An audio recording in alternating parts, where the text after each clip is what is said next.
ያልተበረዘ ባህል፣ ያልደበዘዘ እሴት፣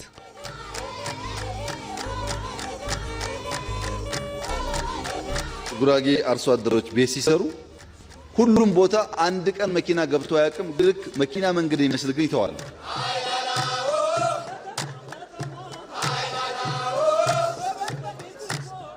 የሰርቶ መለወጥ አምሳያ የትጉህ ሕዝቦችም አምባ ነው የጉራጌ ምድር።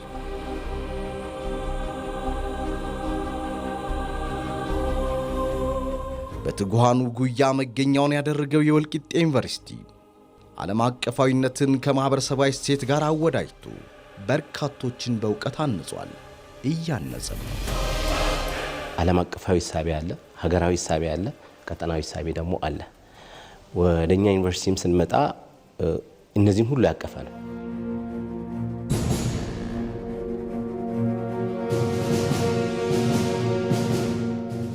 በ2001 ዓ.ም ነው ምስረታው። ከሦስተኛው ትውልድ ዩኒቨርሲቲ ረድፍም ይመደባል።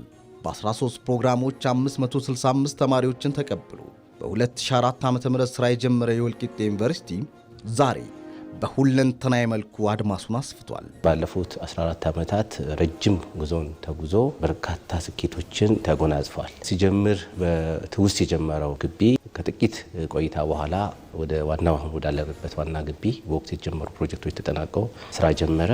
አሁን ባለው ሁኔታ ግዙፉ ያያችሁት ግዙፍ አሁን ያለንበት ካምፓስ ጨምሮ የማስተማሪያ ሆስፒታሉን ጨምሮ ወልቂጤ መሀል ከተማ ላይ ይሄኛው ጉብሬ ክፍለ ከተማ ወልቂጤ ከተማ ጉብሬ ክፍለ ከተማ ላይ የሚገኘው መሀል ከተማ ላይ ሚኒ ካምፓስ አለች። እንዲሁም ደግሞ ዘንድሮ ያሳካነው የቡታጅራ ደግሞ ካምፓስ አለ ማለት ነውና ከትውስት ግቢ ወደ 4 ካምፓስ ደርሷል ባለፉት 14 ዓመታት ማለት ነው። ከዛ ባሻገር ደግሞ በጥቂት መቶዎች ተጀምሮ የነበረው የተማሪ ቁጥር አሁን ከ10 ሺህ አልፏል። በ13 አካባቢ ፕሮግራሞች ተጀምሮ የነበረው ደግሞ ወደ 51 ዲፓርትመንቶች አድጎ በቅድመ ምረቃ ብቻ ተጀምሮ የነበረው ፕሮግራም አሁን ላይ በድህረ ምረቃ በስፔሻሊቲ እንዲሁም ደግሞ አንድ የፒኤችዲ ፕሮግራም ከፍቶ ያው ከእድሜው ቀድሞ እያደገ ያለ ዩኒቨርሲቲ ነው። በተለያዩ የሙያ መስኮች 21 ሺህ በላይ ተማሪዎችን በአራት ዙሮች ያስመረቀ የወልቂጤ ዩኒቨርሲቲ በተልእኮና የትኩረት መስክ ልየታ የአፕላይድ ወይንም የሳይንስ ትግበራ ፈርጅ የተሰየመም ነው።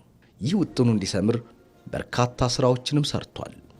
አፕላይድ ሳይንስ ካታጎሪ ውስጥ ከተቀላቀሉት 15 ዩኒቨርሲቲዎች ውስጥ አንዱ ወልቂጤ ዩኒቨርሲቲ ነው። ወልቂጤ ዩኒቨርሲቲ ኤክሴል ወይም ፎከስ አድርጎ እንዲሰራ ኤክስፔክት የሚደረገው አንደኛው በቢዝነስ ኤንድ ኢኮኖሚክስ ዘርፍ ነው። ሁለተኛው በኢንጂነሪንግ እና ቴክኖሎጂ ዘርፍ ነው። በሶስተኛ ፎከስ ኤሪያው በግብርና እና ተፈጥሮ ሀብት ዘርፍ ፎከስ አድርጎ እንዲሰራ ነው የተመደበው። አራተኛ እንደ አራተኛ ዘርፍ ብለን እኛ ከትምህርት ሚኒስቴርም ጋር ኮሙኒኬት በማድረግ በጤና ዘርፍ ብዙ ኢንቨስት አድርጎ ስላለ ምናልባት ሆስፒታላችንም አይታችሁታል። ተቋሙ ከተቋቋመ በኋላ ለመማር ማስተማር ተብሎ የተሰራም ትልቅ ኢንቨስት የተደረገበት ፓራራሊ ደግሞ ህዝቡንም በሕክምና እያገለገለ ያለ ተርሸሪ ሆስፒታል ነው።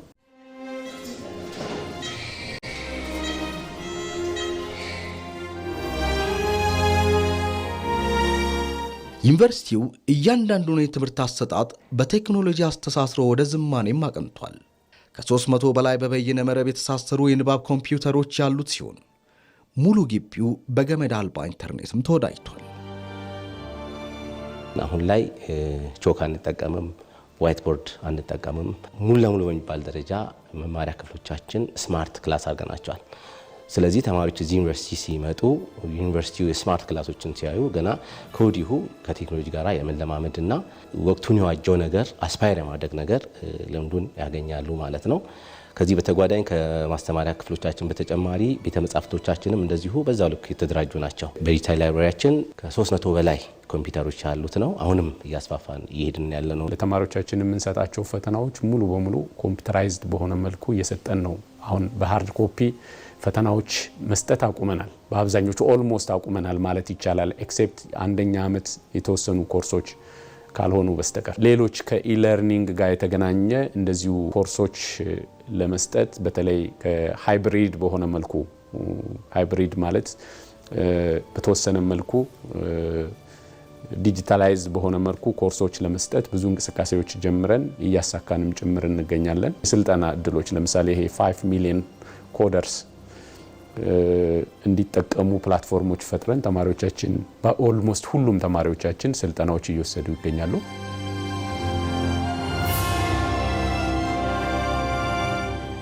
ከ40 በላይ በሚልቁ የዘመናዊ ቤተ ሙከራ ባለቤት የሆነ ወልቂጤ ዩኒቨርሲቲ በአምራች ዘርፍና በሕክምናው ዘውግም ተግባር ተኮር ዕውቀት ለመስጠት የሚያስችለውን ቴክኖሎጂ ማሟልቷል። ብዙ ላቦች አሉ። ከዚህ ወደ ላይ ብትወጡ ብዙ ላቦች አሉ። ይሄ ላብ ግን በዋናነት የሚሰጠው የኤሌክትሪካል ኢንጂነሪንግ ኤሌክትሪካል ኤንድ ኮምፒውተር ኢንጂነሪንግ ላይ ስትሪሞች አሉ ወይም ስፔሻላይዜሽኖች አሉ። ወደ 4 ስፔሻላይዜሽኖች ፎር ሲስተም ኢንጂነሪንግ የሚባል ስፔሻላይዜሽን አለ። ለዛኛው የሚሆን የላብ ቦታ ነው ማለት ነው።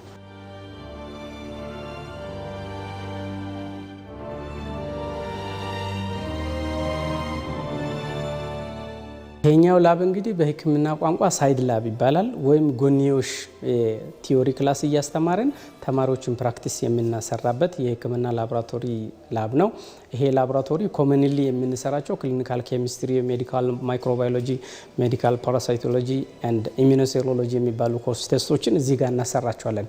ስለዚህ ዛሬ እኔ ይዤ የገባው ኮርስ ተማሪዎችን ኢሚኖሴሮሎጂ የሚል ኮርስ በቲዮሪ ደረጃ አስተምሬያቸው ነበረ። ፕራክቲካል ደረጃ ምን ይመስላል ቴስቱ ሲሰራ ወይም በኮሚኒቲ ወጥቶ በክሊኒካል ሳይት ላይ ሆስፒታል፣ ጤና ጣቢያ ወጥቶ ከመስራታቸው በፊት እዚህ ይለማመዳሉ። ክላስ ውስጥ ስንማር አብዛኛውን ጊዜ ሁሌም በቲዮሪ ነው የምንማረው። ቲዮሪ ላይ የምናውቃቸውን ነገሮች ደግሞ ፕራክቲካል ቼክ ካላደረግን ከወጣን በኋላ ይከብደናል። ቲዮሪ ከተማርን በኋላ ወደ ላባችን እየመጣን ፕራክቲካል በደንብ እንለማመዳለን። መምህሮቻችንን በደንብ ያሳዩናል። ላብ ክላስ መጥተን የምንሰራቸው ስራዎች እኛን በጣም ቀለል ያደርጉልናል። ምክንያቱም የተለያዩ ቴስቶችን እየወሰድን የተለያዩ ነገሮችን ኦብዘርቭ እያደረግን ስለሆነ እንሰራው እሱን በስነ ስርዓት በትክክል ምን ያደርግልናል? ቀለል ያደርግልናል። እንደ ተግባር ተኮር ሳይንስ ዩኒቨርሲቲነትም ሲመረጥ አንዱ በወቅቱ ተጠንቶ እንዲመረጥ ያደረገው ምንድነው? ለተግባር ተኮር የሆኑ ቤተ ሙከራና ወርክሾፖች የተሰጠው ትኩረት ነው። በዛ ደረጃ ያሉን ግብአቶችም ጥሩ የሚባሉ ናቸው።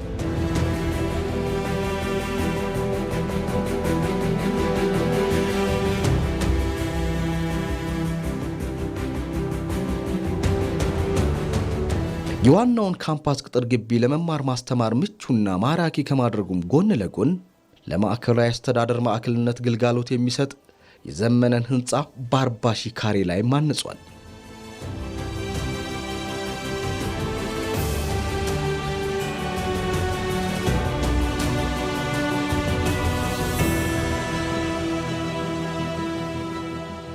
ይህን ዩኒቨርሲቲ ስንወስድ ቀድሞ የነበረበት ቁመና ስናስበው ሀገራችን ግዙፋን ሀገር ይመጥን ነበር? አይመጥንም፣ በጣም አይመጥንም። ብዙ ጊዜ እንደምንለው የአፍሪካ መዲና ሆነን አዲስ አበባን ብንወስድ አንመጥንም ነበረ። አሁን እየሰራ ያለው ስራ አጠቃላይ ከኩስመና እያስወጣን ያለው ወደ ተሻለ ቁመና እየሄድን ያለ ነው። ወደ ዩኒቨርሲቲም ሲመጣ እንደዛ ነው።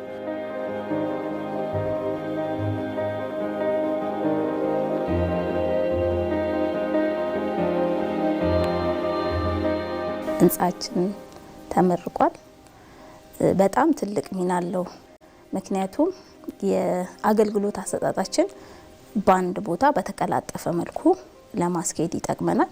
ብሎም ደግሞ እንደዚህ አይነት በጣም ሁሉን አቀፍ የሆነ ግዙፍ ህንጻ በመገንባታችን ዩኒቨርሲቲያችን ገጽታ ብሎም ደግሞ ብዙ ጊዜ ሊያገለግል የሚችል ጥራቱን የጠበቀ ህንጻ ስለገነባን ለዩኒቨርሲቲው ትልቅ አስተዋጽኦ አለው።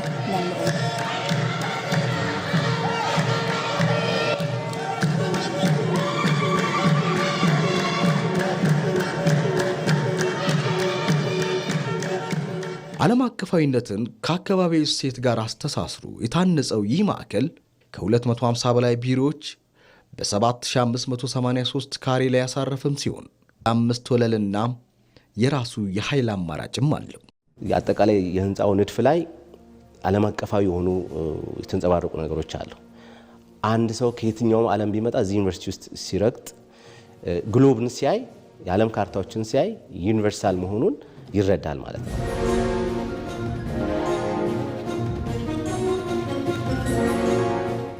ቀጠናዊ ደግሞ ነገር ማንጸባረቅ ስላለበት በዚህ አካባቢ ላይ ዩኒቨርሲቲ ሲቋቋም አካባቢ መግለጽ ስላለበት በዚህ አካባቢ በጣም ጥንታዊ የሆነ ጥበብ የጉራጌ ጎጆ አሰራር በጣም ጥንታዊ ጥበብ የተሞላበት ነው። በነገራችን ላይ እሱንም በስርዓተ ትምህርት ክለሳችን ላይ እንደ አንድ አገር በቀል እውቀት እንዲካተት ይዘነዋልና ይህን ማንጸባረቅ አለበት። ይህን ሲያንጸባርቅ አንደኛ የቀደመው ዊዝደም የነበረው ጥበብ እንዲቀጥል አሻራ እንዲሆን እንዲያስታውስ ያደርጋል። ሁለተኛ ህብረተሰቡ የኔነት ስሜት ይፈጥርበታል። ይሄ ተቋም የኔ ነው፣ ይሄ ተቋም የኔን ባህል የኔን ጥልቅ እውቀት ጭምር እያንጸባረቀ ነው የሚል ነገር ይፈጥርበታል ማለት ነው። 2 ቤዝመንት አለው፣ 5 ወደ ላይ ፎቅ አለው፣ ግራውንድ አለው። ወደ 8 ፍሎር አካባቢ ነው የሚኖረው። 40,000 አካባቢ ሄክታር ነው። ከዛ ህንፃ ወደ 10,000 ካሬ ይዛል። ትልቁን ስራ እንግዲህ የሳይት ወርኩንም የምታዩትን ኤሌክትሪካል፣ ኤሌክትሮሜካኒካል እንደገና የሳውንድ ሲስተም በቃ ዘመናዊ የሚያስፈልገው ነገሮችን ሁሉ የያዘ ህንፃ ነው። መግቢያውም እንደምታዩት ከጉራጌ ባህል የተቃኘ የመግቢያ ዲዛይንም አለው። ውስጡም እንደምታዩት በጥራት ነው የተሰራው። በአገር ደረጃ እንደውም በዩኒቨርሲቲዎችም በሌላዎችም ቦታ ቢሮ ስራዎችን ሰርተናል። ከዛ የገዘፈ ነው፣ ትልቅ ነው። ህንፃዎቹም ስራውም የገዘፈ ነው፣ ኳሊቲ ነው።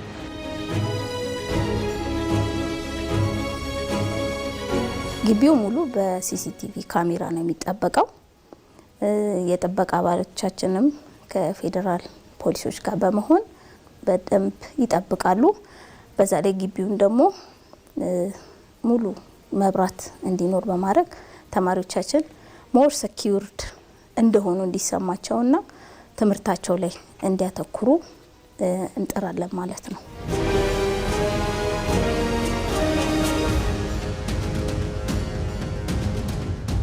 ይሄ ለአገልግሎት ዝግጁ መሆኑ አንዱ መማር ማስተማሩ በተሳለጠ መልኩ አገልግሎት እንዲያገኝ የማድረግ ኢንቴንሽን ነው። ሁለተኛ ተመራማሪዎቻችን በተሻለ ቢሮ ውስጥ በተሻለ አስተሳሰብ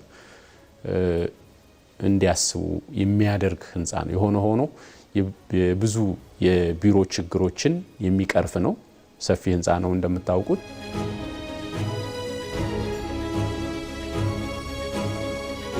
ሌላኛው የወልቂጤ ዩኒቨርሲቲ ካስማ የቡታጅራውም ካምፓስ ግንባታው ተጠናቆ ተማሪዎችን የመቀበል አቅም ፈጥሯል።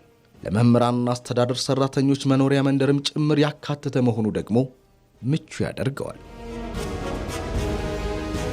ጥያቄው ተቀባይነት አግኝቶ 2018 ላይ ወደዚህኛው ስራ ገብቶ እንዲህ በመስራቱ ማህበረሰቡም ሆነ ወጣቱ ደስተኛ ነው።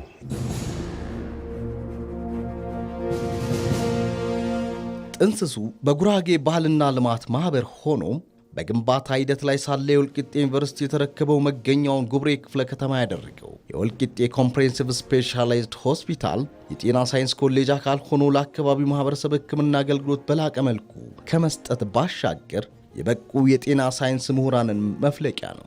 የማስተማሪያ ሆስፒታሎች በባህሪያቸው ለጤናው አገልግሎት የሚሰጡት የሚጠበቅባቸው ሮል እንዳልከው ሁለት አይነት ነው።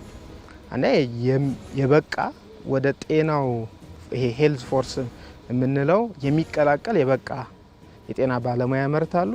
እንዲሁም ደግሞ የተሻለ ሴንተር ሆኖ ከትምህርት ባሻገር ደግሞ በጤና አገልግሎታቸውም ኤክሴል ያደረጉ የተሻሉ እንዲሆኑ ይጠበቃሉ።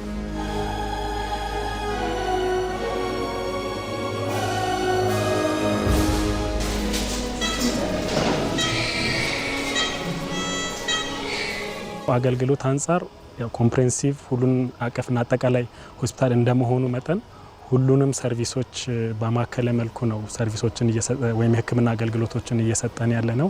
አሁን ባለው ሁኔታ በተመላላሽ ሕክምና ኦልሞስት ሁሉም የሕክምና አይነቶች ይሰጣሉ ማለት እንችላለን። በድንገተኛም እንደዚሁ ለህፃናትም ለአዋቂዎችም ድንገተኛ ለቀዶ ሕክምና ወይም በውስጥ ደዌም ቢሆን እናቶችና ህፃናት ጨቅላ ህፃናትን ጨምሮ የካንሰር ሕክምና ሁሉንም የድንገተኛና የተመላላሽ ሕክምና አገልግሎቶች እንሰጣለን። ከዚህ በተጨማሪም የተኝቶ ሕክምና አገልግሎትም በውስጥ ደዌ፣ በቀዶ ሕክምና፣ በህፃናት ሕክምና፣ በጨቅላ ህፃናት፣ በወላድ እናቶች፣ በካንሰር ሕክምና፣ በስነ አእምሮ ሕክምና እንዲሁም ከአንጎልና ህብረት ሰረሰር ቀዶ ሕክምናና የህፃናት ቀዶ ሕክምናን ጨምሮ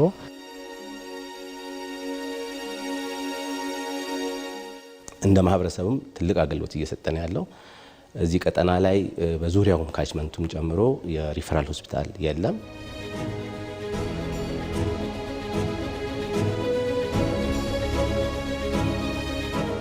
ዘመናዊ የሆነ የሲቲ ስካን ማሽን አለን። የ2023 ምርት የሆነ የኢንዶስኮፒ ማሽን አለን። በቅርብ ጊዜ ደግሞ ያስገባነው የኢሲቲ ማሽን አለ፣ የኢኢጂ ማሽን አለ። እነዚህ አልትራሳውንዶች እስከ 7D አልትራሳውንድ ድረስ በሆስፒታላችን ውስጥ አሉ። ለምርመራም ለሕክምናም ለዲያግኖሲስም የምንጠቀምባቸው የተለያዩ መሳሪያዎችን በየጊዜው እያሟላን እንገኛለን።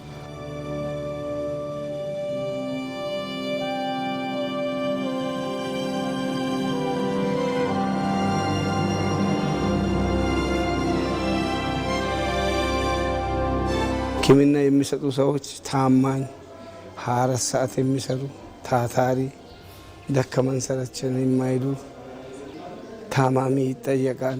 በቀን 3 ጊዜ 2 ጊዜ ሕክምና ይሰጣል።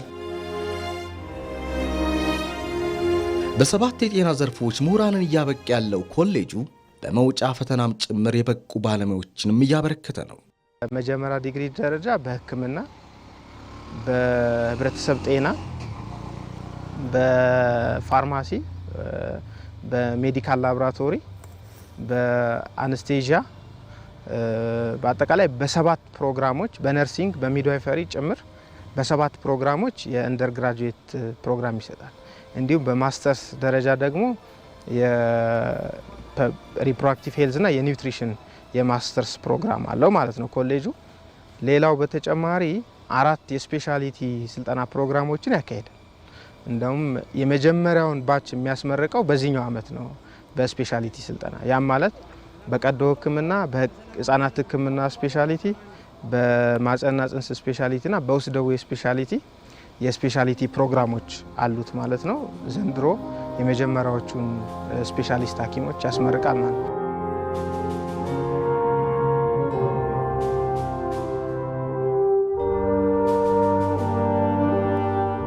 ይህ የዘመነ ሕክምና መስጠት የሚያስችል አቅም ያለው ኮምፕሬሄንሲቭ ስፔሻላይዝድ ሆስፒታል የዲጂታል ቴክኖሎጂን ከመጠቀሙ ጎን ለጎን በእያንዳንዱ የሕክምና መስጫ አልጋ ላይ የኦክሲጅን ማሰራጫ የመስመር ዝርጋታ ቢደረግለትም አገልግሎቱን መስጠት አለመቻሉ ደግሞ ሌላው ተግዳሮቱ ነው። የኦክሲጅን ፕላንት የለንም፣ ግን ተቋማችን በቅርብ ዓመታት ውስጥ የተሰራ ተቋም እንደመሆኑ መጠን ኦክሲጅን ፕላንቱ ቢኖር ተሰራጭቶ ታካሚዎች ጋር እንዲደርስ ለማድረግ ኦልሬዲ ዝግጅቱን አጠናቋል። የሚቀረን ኦክሲጅን ማሰራጫ ጣቢያው ግንባታ በሆስፒታሉ በሁለቱ ጠርዝ በታችኛውና በላይኛው በኩል ኦክሲጅን ማሰራጫ ጣቢያዎች ተገንብተዋል። ከዛ ከማሰራጫ ጣቢያው ደግሞ እስከ ታካሚው አልጋ ድረስ የሚዘረጉ የመስመር ዝርጋታዎችም አልቋል። ታካሚዎች የሚተኙበት አልጋ አጠገብ ደግሞ ኦክሲጅን ሰክቶ ለመጠቀም የሚሆኑ ቫልቮች ኦልሬዲ እነዚህ ዝርጋታዎች ተከናውነዋል። አሁን የሚቀረን የኦክሲጅን የሚያመርተው ፕላንት ወይም ኦክሲጅን የሚያመርተው ማሽን መትከል ብቻ ነው ማለት ነው። እሱን ለማድረግ በተቋሙም በኩል ብዙ የተሞከሩ ነገሮች አሉ። እስካሁን አልተሳካም። አሁንም እኛም ተቋም እንዲሁም ሌሎች ባለድርሻ አካላት ጤና ጥበቃ ሚኒስቴርን ጨምሮ ጥረት እናደርጋለን።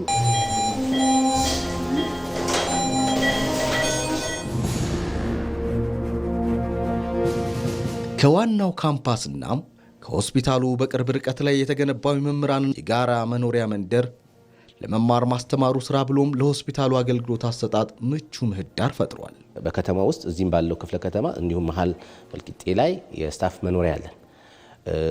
በተለይ እዚህኛው ላይ በቅርቡ አጠናቀን ወደ ስራ ያስገባ ነው የተሟላ ነው።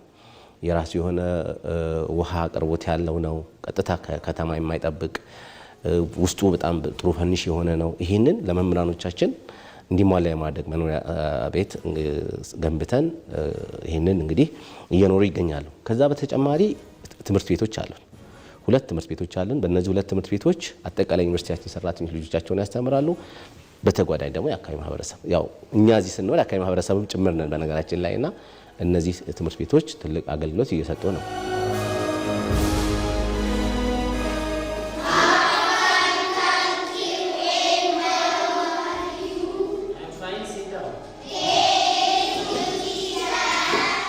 ሞዴል ትምህርት ቤት ነው።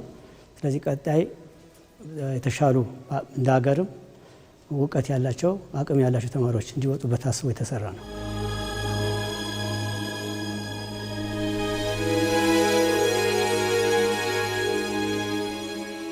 ትምህርት ቤቱ የጀመረው 5ኛ ክፍል ሆኜ ስገባ የመጀመሪያ አመቱ አምና ነበር። አምና ማስተማር ነበር የጀመረውና ከ5ኛ ክፍል ጀምሮ ነበር እዚህ የገቡትና ትምህርት ቤቱ ያየሁበት መንገድ በጣም ጥሩ ነው። ከሌሎች ከነበርኩባቸው ትምህርት ቤቶች የተሻለ ሆኖ አግኝቼዋለሁ። አንደኛ ቲቶር ይሰጣሉ መምህሮቹ። በማንኛውም ጊዜ ማንኛውም ጥያቄ የምንጠይቃቸው የተሻለ መልስና ጥሩ የአቀባበል ዘዴ ያላቸው ማለት ነው።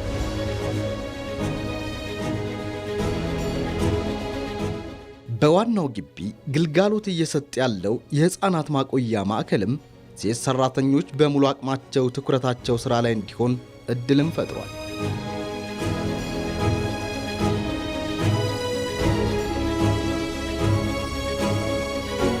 ማለት አንደኛ ነገር ሰራተኛ ምናምን ሀሳብ የለብኝም። ሁለተኛ ነገር ደግሞ ከስራ ቦታዬም ቅርብ ስለሆነ መጥቼ የማየት እድል አለኝ እና ደግሞ ሀሳብ ስጋት ምናምን አይኖረኝም። ሰራተኛ ምን ይሆናል ትወድቃለች ወይ የሆነ ነገር ትላለች ምናምን የሚል ሀሳብ የለብኝም። እሱን ስጋት ቀንሶልኛል። ሁለተኛ ነገር ደግሞ ለቢሮዬም ቅርብ ስለሆነ ቢያንስ ቶሎ አስገብቼ ስራዬን በስርዓት ለመስራት ብዙ እድሎችን አመቻችቶልኛል።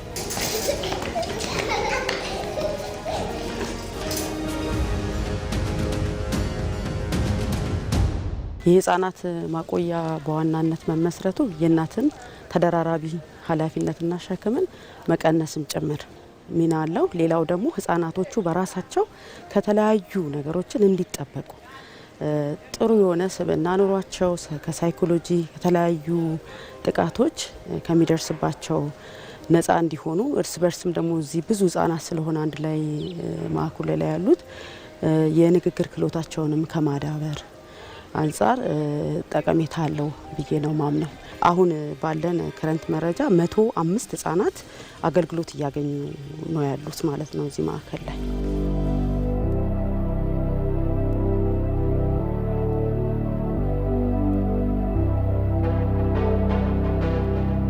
የወልቂጤ ዩኒቨርሲቲ በተለያዩ ምርምርና ቴክኖሎጂ ሽግግር ላይ ትኩረት ሰጥቶ እየሰራም ሲሆን እንሰት አሲዳማ አፈርን አክሞ ሰብል ማምረት፣ ቡናና የአሳ እርባታም ተጠቃሾቹ ናቸው። እኛ ያለንበት አካባቢ በተለይ በእንሰት አብቃይ ነው። እንሰት አብቃይ ከመሆኑ አንጻር እንሰት ላይ የተጋረጡ 3 አደጋዎች አሉ። አንደኛው በሽታ ነው። ይሄ ባክቴሪያ ዊልት የሚለው በሽታ ነው።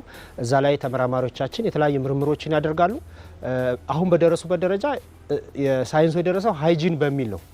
ነገር ግን ስቲል ሙከራዎች አሉ። ሙከራዎች የተሰሩ ነው። ሁለተኛው እንሰት ላይ ያለው አደጋ ይሄ ፕሮሰሲንግ ነው። ሴቶቻችን በጣም ስራው ከባድ ስለሆነ ከስራው እየወጡ ፕሮሰስ የሚያደርግ በተለይ ወደ ገጠሩ ማህበረሰብ ከሄድክ ያን ስራ የሚሰራ ሰው እየጠፋ መጥቷል። ያን ለመቋቋም በቴክኖሎጂ ትራንስፈር የእንሰት መፋቂያ ማሽኖችን አምርተን በተለይ ባለፈው ዓመት ለ4 ወረዳዎች ማድረስ ችለናል።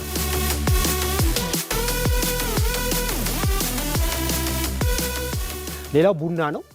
እዚህ አካባቢ ላይ የጉራጌ ቡና በጣም የታወቀ ቡና ነው። ይሄን ደግሞ ፕሮሞት አድርገን በላርጅ ስኬል ወደ ኤክስፖርት ለማድረግ የሚቻለው ፍቃድ ያስፈልገዋል። አንደኛ ያ ፍቃድ ለመስራት ደግሞ በምርምር መታገዝ አለበት፣ ብራንድ ማድረግ አለብን።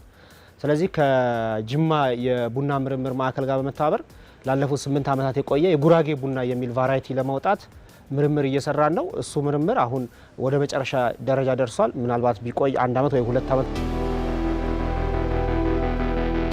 አባስቶ መስጠት ብቻ ሳይሆን እስከ ጓሮ ድረስ በመዝለቅ ስልጠና በመስጠት ቡና የደረሰበት ክትትል በማድረግ ዞሮ ኖሌጅም ትራንስፈር ስለሆነ ሰርቶም ማሳያም ስለሆነ አርሶ አደሩ ስኪልም ጭምር እንዲያገኝም ጭምር ነው ክትትል የምናደርገው ማለት ነው። ከ44 በላይ በሆኑ መገኛቸውን ጉራጌ ዞን ባደረጉ የውሃ አካላት የአሳ እርባታንም እያስፋፋ ይገኛል። ባለፈው ዓመት የጀመረው 3 ቦታ ደቦሼ፣ ቦዤባርና አረቅጥ በሚባሉ የውሃ አካላት ላይ ያሳጫጩት ከሰበታ እያመጣን የማስገባት እነሱን ላይ የማጎልበት ስራ ሰርተናል። ስለዚህ አፕላይ ሳይንስ ሲባል ያው ተግባራዊ ምርምሮችን ነው የምንፈልገው። ወደ ተግባር የሚቀየሩ ህብረተሰቡ ላይ ሊወርዱ የሚችሉ ምርምሮች ነው ለፐብሊኬሽን ብቻ ፐብሊኬሽን ጥሩ ነገር ነው፣ ግን ለፐብሊኬሽን ብቻ የሚሆኑ ስራዎች አይደለም ከወልቂጤ ዩኒቨርሲቲ የሚጠበቀው። ስለዚህ እዛ ላይ አትኩረን በመስራት ላይ እንገኛለን። በሂደት በዘመናት መካከል የምርምር የቴክኖሎጂ ሽግግር የኮሚኒቲ ሰርቪስ በጀቶቻችንም እያደጉ ነው ያሉት።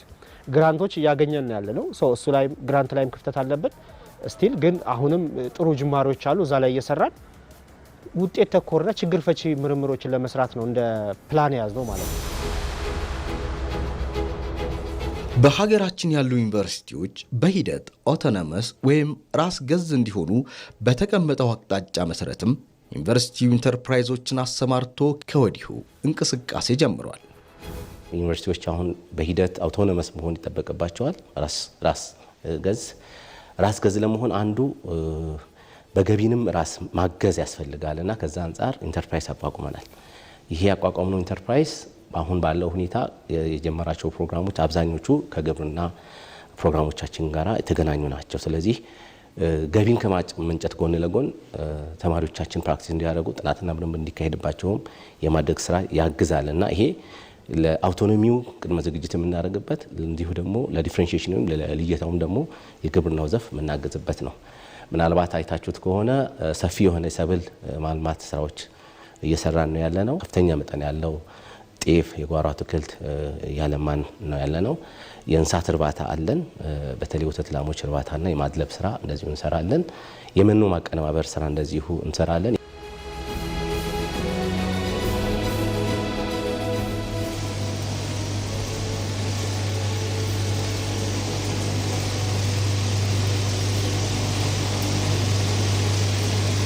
በሰዓት እስከ 30 ኩንታል የማምረት አቅም አለው።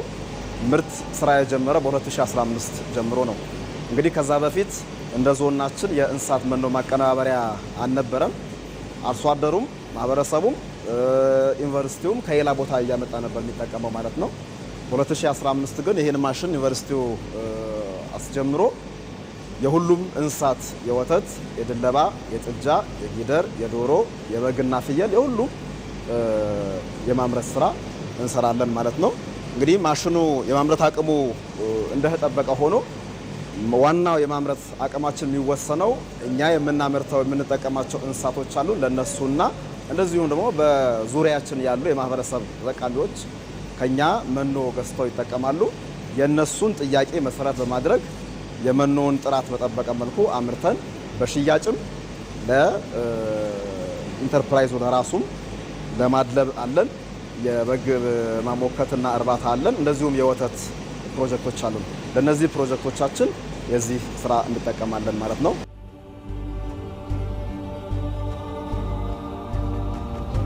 በተለይ እንስሳት እርባታውን ዘርፍ የበለጠ መነሻ ሲድ መኒ በመጨመር በአዲስ መልክ መዋቅር በማዘጋጀት ከስራ አስኪያጅ እስከ ታችኛው ፈጻሚ ድረስ በማዋቀር ወደ ስራ የገባበት ዘርፍ አለ እንደሆነ ነው።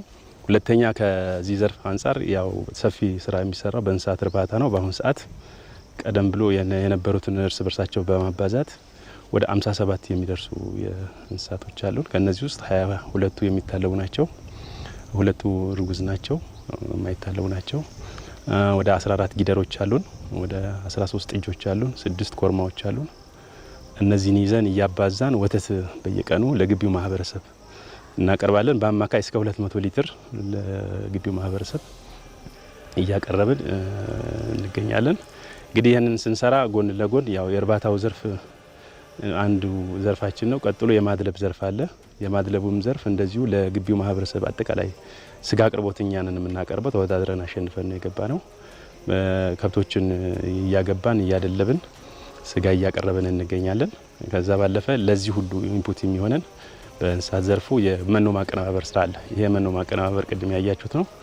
ሁለት ነው ፐርፐዙ። አንደኛ ለእኛ ለከብቶቻችን ይቀርባል። በአመት ከ1 ሚሊዮን ብር በላይ ነበር በፊት ለዚህ ለእኛ ከብቶች የሚገዛው የነበረ የተቀነባበረ መኖ። እርሱን ሸፍነን እንደገና ለዞኑ ማህበረሰብ ጭምር አምርተን እንሸጣለን በተመጣጣኝ ዋጋ። ስለዚህ ተመጋጋቢ ስራዎች ናቸው እየሰራን ያለ ነው ከእርባታው ዘርፍ ጋር ተያይዞ ማለት ነው። በመማር ማስተማሩ አዲስ የካሪኩለም ቀረጻ ላይ የሚገኘው ዩኒቨርሲቲው በተለያዩ የትኩረት መስኮች ዩኒቨርሲቲውን ወደ ልዕቀት ማማ የሚያደርሰውን ውጥንም ወጥኗል። እኛ ቅኝ ያልተገዛን ሀገር ነን እንላለን፣ አንኮሎናይዝድ ነን። ነገር ግን በእውቀት ደረጃ ኮሎናይዝድ ነን። ምክንያቱም የራሳችን የሆነውን እውቀት ጥለን ነበር የመጣ ነው።